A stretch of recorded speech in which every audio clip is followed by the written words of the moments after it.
This is Mongolian Mindset, and today we're going to be breaking down the cognitive function of extroverted intuition.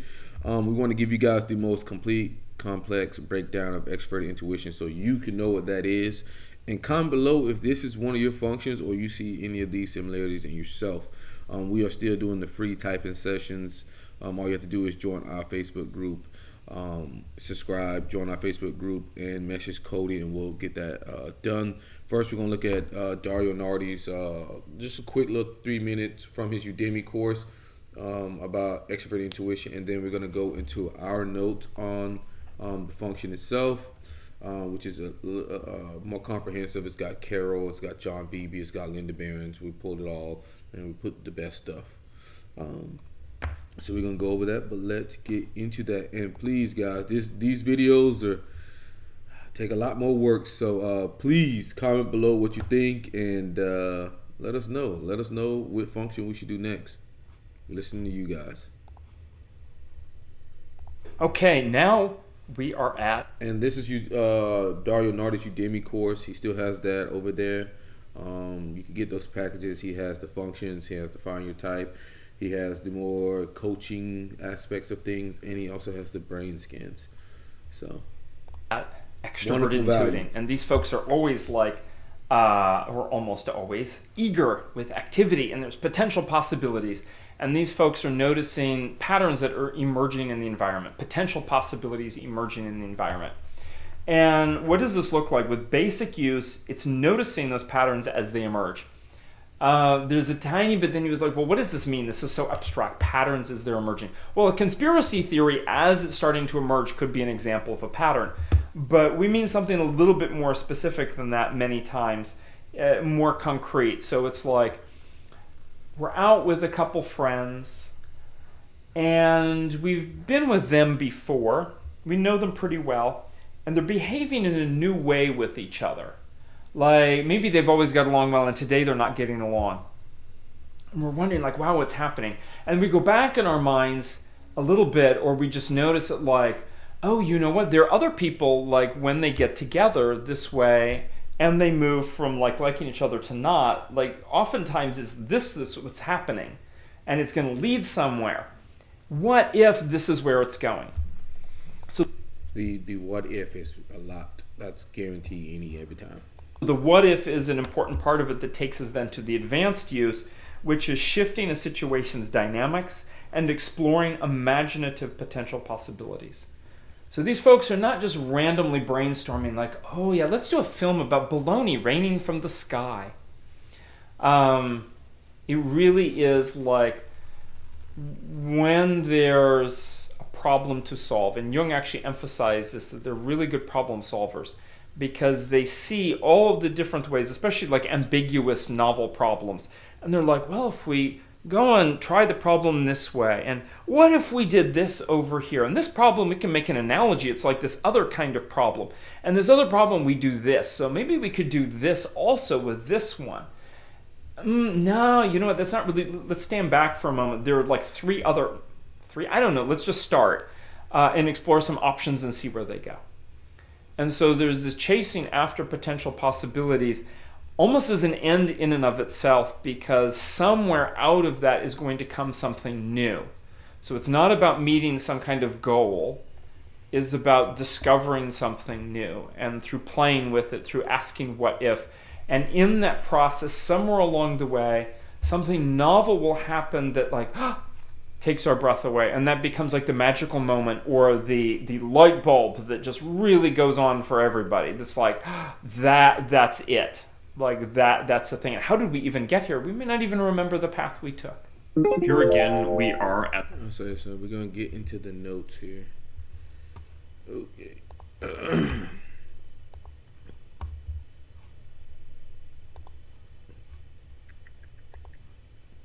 So, we have our sources: Dario Nardi, John Beebe, Linda Behrens, and Kara Shoemate.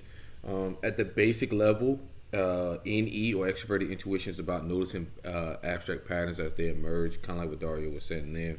Advanced use is shift a situation's dynamics and explore imaginary potential possibilities to improve the present and create the future. Okay, That's what it's going to be looking to do in the advanced use of it. And a lot of times when engaged in a creative flow, they follow potential possibilities as they emerge in the moment and juggle many tangent thoughts and abstractions at once without focusing on one. They have a knack for bypassing conventional barriers such as culture, generation, or class that separate people. That's one of the things that any is going to be doing as well. You'll see them go off on tangents and whatnot. That's just who they are. But let's get into the heart of this function. Any's what could be is oriented to the future. So this is a future focused function, just like introverted intuition. And you got to remember, any is on the axis with SI. Okay, if you're an any user, you're also an SI user, but you do have a more dominant one of that you prefer. So like somebody like a ENTP or ENFP, they are going to primarily like to use NE and less SI. Okay, they don't have SI inferior. It's on the axis. But somebody who's like an ISTJ or ISFJ, they're gonna have SI in the first spot, parent, dominant, whatever you want to call it, and NE in the inferior spot. Okay, and SI is the what is, the past, while NE is possibilities in the future. And NE perceives the world of ideas, its big picture focus is metaphysical awareness, pattern recognition. Extroverted intuition is the ultimate idea generator. These guys can generate you great ideas, $1,000,000 ideas. It's just what they do. Often called the brainstorming function. Okay, like NI is the knowing function. Some people would call NE the brainstorming function. By contrast, with the focused attention of introverted intuition, the attention of extroverted intuition is diffused, ranging far and wide in the subject matter. NE is an experimental function, one that proceeds by trial and error, shifting this way and that, making connection between ideas. So they're going to make these connections between ideas that nobody else can do. Okay, that's what NE users do. They do it very well. NE follows a haphazard path that can appear indecisive because NE likes to remain ever open to new ideas. They always want to be open to those new ideas, because they see everything. Those who prefer NE can appear commitment phobic. They can be difficult to pin down and slow down to decide. Okay, Jung pointed out that the danger of constantly entertaining new possibility is that none may ever reach fruition. So what that means is these people a lot of times will start things and not finish them. Okay, because they might see a new possibility that they want to go after and create that and bring it into from the abstract world into the concrete world. So they might start a business with this, and before you know it, they kick that to the curb, and that was a very promising business, and they may start something else. You'll see that with them a lot. That's why they kind of work really good with the NI users that are strong, because the NI users will continue to work on those ideas while they go and find new ideas to reinvent and keep the business thriving. And it makes them happy doing that,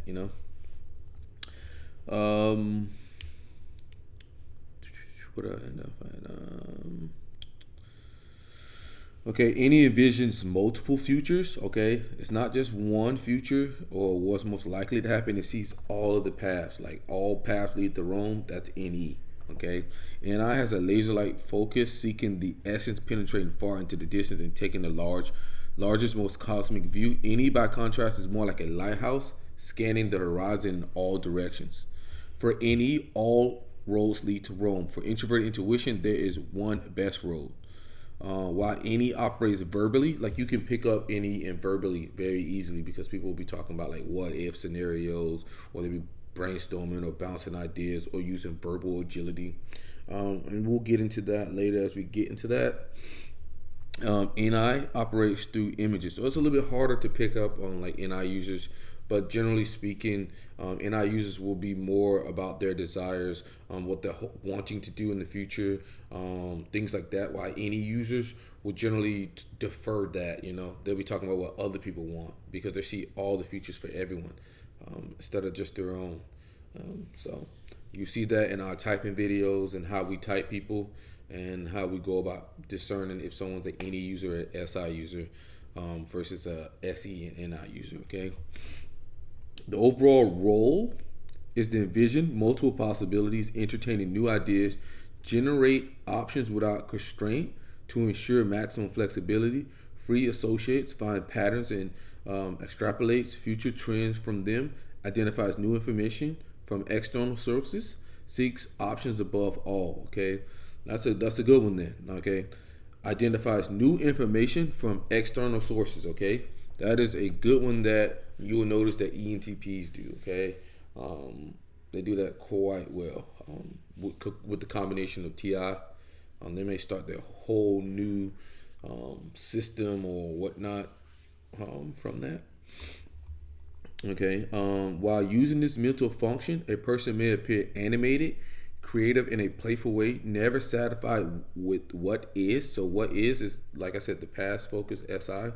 And those people who are very strong in it aren't gonna care so much about SI as much. To see more than is present, easily distracted by external stimuli, lacking commitment or following through, erratic, random, unreliable, verbose, and hypomaniac. Okay, so comment below if you're having these problems. Are you seeing this with friends? Do you know somebody who's like this? Let us know in the comments. You know, if this is your hero function or parent function, please let us know. Is this true? Is it false? Let us know. Activities that might engage this mental function is refraining from judging or editing your thoughts, asking the what if. So like when we type in videos, when we see the what if, we usually put down a point for abstraction or whatnot. But that's more on the NE side. What could be, what would happen. Okay, that's more NE. Improvising solutions, playing with word association games, allowing external stimuli to lead your thoughts, brainstorming ways to improve something, generating options without coming to a conclusion. Okay, activities that might inhibit this mental function, operating within tight restriction or rules, being micromanaged, following step-by-step procedures, having to organize or come to a conclusion too quickly, rehearsing or memorizing a presentation. Basically, just knocking that any user off brainstorming. Whatever you gotta do. Generally speaking, is to aggravate their SI, and that will stop them from using this function, really. Okay. Dario Nardi has two versions of NE that he likes to go by. He classifies like one is the yin and the yang. One is going to be more the business side, and the other one is going to be more the holistic side. But he calls one the marketer, and it's more active, focus, and fix. It's the analytical brain, often in business, science, or technology, puts on a show pitch and juggles many ideas, trusting quantity over quality in search of advantage or gains. Recruits others and relies on strong energy of ideas to shift situations to one's liking. Court uncertainty for progress. Okay. And we have the catalyst, NE, the receptive, diffuse, flexible. It's more the holistic brain, often in the arts or humanities or social services. Notice subtle patterns, negotiates towards a novel win-win outcome with a relaxed, subtle style. Uses humor in disguises, includes and promotes others. Search for the highest quality potential possibilities for everyone's gains. Okay. Use of any has an antenna up for a manner of all ideas, especially the newest. Seeks continual external input to maintain the flow of ideas. May find it easy to shift plans from one direction to another. Yeah, you hit it, and I use it with that shit. They're gonna be like, "What the fuck?" And he uses like, "Let's roll with it." May verbally outflow ideas and possibilities in the stream of conscientious style. Free associates, continuously making connection between topics. Can hold a room enthralled with verbal agility. That verbal agility is really, really, really something else. When you see some of these ENTPs talk, I don't give a damn. You should be able to pick these motherfuckers up, because the way Andrew Tate talks, that is how he gets people just awed how that man communicates. Or Malcolm X, how that guy communicates. Tupac Shakur, how that man communicates. Another one would be Adolf Hitler, when they said that he was going to the trial and stuff, and how he was able to represent himself. It's that verbal agility, man. It's really something, man. It's very overpowered. I can remember a time my brother told me he represented himself in court when there was, I think, something where like some weird, I don't remember exactly, but some weird thing happened with his housing, and the people were trying to kick him out, and they didn't have the actual right to do it, and he represented himself and won. So, I mean, that verbal agility is something else, man.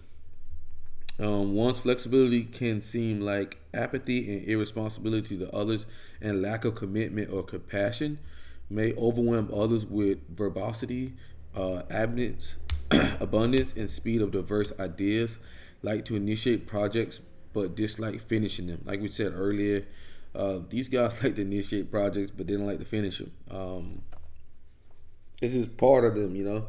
It's like they're on to the next idea, man. There's a new possibility to chase, a new thing to do. Why the hell am I still doing this old same thing, you know? Why do something twice? You know, that's kind of a more idea, because they're getting flooded with ideas, you know. These are very creative people. If you ask them, you know, in some of the typing sessions, when we asked these guys, like the last INTP, we asked him, what was one thing that you think separates you from another person? And he said creativity. Obviously, it's any parent.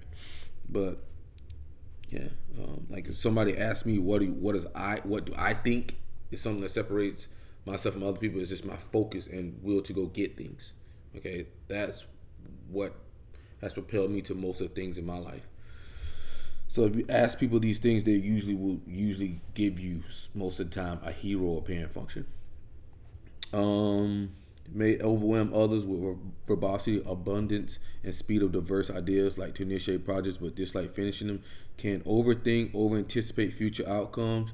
To deflect disappointment, may prepare plan A, plan B, plan C to infinity. My brother used to do this shit. I swear to God, this guy would have a story every time he got a report card. I swear to God, every time he had a report, it was time for everybody to show their report card. He had a story, plan A, B, C for why he didn't have it. And I mean, every time. And the stories were so just elaborate. It was just like this guy was just using any like a. Now that I look back at it, you know, and I look at it and like, this guy's using any. And my mom was just like, JJ, where your report card at? And I'm telling you, it was. You had to be there to see this. Like it, as a kid, you know, I always had good grades, so I couldn't wait to show my damn, report card. You know, all about my achievements. My brother, on the other hand, he didn't give a shit about school, but he was always a really smart guy. Always really smart. I always felt like deep down that my brother was smarter than me, but he just didn't give a fuck about school. Okay, can keep options open indefinitely. Avoiding committing to any, may find it impossible to do the same thing the same way twice. We talked about it earlier. May become overstimulated by ideas and easily distracted. You know, that's why a lot of these guys, unfortunately, they tried to put my brother on like things like Adderall and whatnot when we were kids, because you know, he's like, he would tell me, he's like, man, I'm looking at the shadow over here in the corner, and then I'm looking at that shadow over there, and I'm looking at this. I still remember that when we were kids, he would say that to me, and I was like, bro, what the fuck you talking about? Like, I would be like, what the fuck you talking about? I don't know what you talking about. I don't even see that. Like, you know, but that's the difference between an NE user and an NI user. And they did try to get my brother on Adderall. He would never take his medicine. Never worked. And if you are a NE user who is taking those things, I would get off of it, because you are taking away the thing that makes you who you are, and your creativity. I think is something. If I had the creativity like that, I wouldn't stagger in with that stupid shit. But yeah. NE continue wants to improve on the status quo. Often generates multiple possibilities for others when they express their wants and needs. So like we said earlier, NE knows like it can generate possibilities or options for people when they express their wants and needs, you know. It sees the, like we said, it looks at all the paths. It can see all of them. It can see all the roads for you, you know. Like if I call my brother, I'm like, hey man, what do you think, how can I get this? And he'll tell me like, oh, why you think about this? And I'm like, oh shit, I never thought about that, you know. I didn't even think that shit was possible. You know, my brother can just generate those ideas. Or even my buddy Kyle, he does the same thing. I remember one time I had bought these damn fucking shirts, and they were like too fucking small. And I was just like, man, Kyle, man, you want all these shirts? He was like, bro, why don't you just like cut the slit there so that they'll fit your arms? And I was like, bro, you're a fucking genius. Like, you know. So like they can, and they pretty much know your wants and needs all the time, and they can manipulate your ass if you are not very well versed in dealing with them. You will see people like Andrew Tate manipulate the fucking shit out of people. I watched a video the other day where he got on there with Jake Paul, and he knows what Jake Paul wants. Jake Paul wants acceptance from his brother. He doesn't get that, and you know what Andrew Tate's gonna do? He's gonna dangle his relationship in his face, and then talk about how like him and his brother would never do that, or whatnot. And you know that's gonna get Jake really, you know, upset, because that's what he really wants. He really wants the approval from his brother. He really wants his brother on his side. So gotta be careful when you're dealing with these people, man. You gotta be careful. They know what you want, man. They know what you desire. Leaving the ultimate decision about which possibility is best to the individual helps others notice patterns when confronted with obstacles, may see and articulate new paths forward. Often encourages others to choose their own paths. Can be exceptionally insightful listeners, eternally open to others' ideas, often see the potential in a situation or a person, but may see so much potential as to overlook what currently exists. Okay, that's a thing they got to do too. You know, you got to be careful. I see that in a lot of like any users. Like they can overlook the shit, like how shitty a person is, because they're thinking about the most potential that person has, and it's like that person's never gonna change. That person is a piece of shit. It is what it is. Cut your losses and go. But a lot of times they'll just stick by those people. But hey, may refine a project almost indefinitely past the point of reward. May go on too long when teaching or informing others. Obviously, they're informative types. If you have any in the first slot or second slot, you're informative. So obviously, may obsess over many possible negative consequences of each option, procrastinating decisions. So we know that a lot of times any users will talk about consequences a lot. A lot of people have attributed NE to consequential awareness. I think NI is aware of the consequences as well, but when NI looks at it, it's looking at the most likely consequence, as the NE is aware of all of the possibilities, so they're kind of aware of all of the consequences. So it's a little bit different. So like sometimes if you're an NI user and your shit sucks, you might fucking miss the consequences that you didn't see, but the INTP over here saw it, okay? We're gonna read from the Magic Diamond, the pitfalls of one-sidedness. Engage in magical thinking, interpreting a coincidence as more significant than it likely is. While these moments can inspire you, may also entertain them to avoid slowing down or going deeper. Okay. Endless brainstorming and bringing in potential options that are plainly not possible, given the facts on the ground. Okay, you know that they can pull out possibilities out of nowhere. Some of them aren't even possible or aren't even gonna work. Overgeneralize and assume you understand something just because you've hypothesized about it. Truth is often stranger than fiction, and life is full of unknowns that you can't infer. Okay.